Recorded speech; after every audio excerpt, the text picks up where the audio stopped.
আসসালামু আলাইকুম। Hi everyone.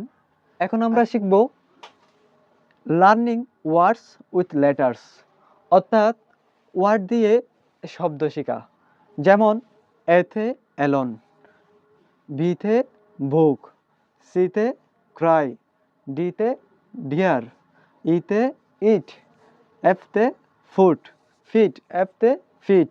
এরকম করে করে আমাদেরকে যখন আমরা ইংরেজি বর্ণ বড় হাতের ছোট হাতের এগুলো প্রথমে শিখে ফেলবো, তারপর ইংরেজি শেখার ক্ষেত্রে আমাদের যে বিষয়টা এসে যায় সেটা হচ্ছে বর্ণ দিয়েই শব্দ গঠন।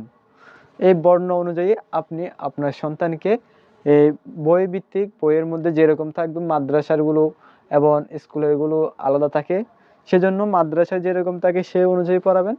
আর বিদ্যালয় প্রাথমিক বিদ্যালয়ে যেরকম থাকে সে বইয়ের এই অনুযায়ী আপনারা এগুলো শিখে ফেললে আপনার সন্তান এ থেকে জেড পর্যন্ত যেগুলো আছে এগুলো সবগুলো ভালো মতো শিখতে পারলে ইংরেজি শেখার আরও এক ধাপ এগিয়ে যাবে।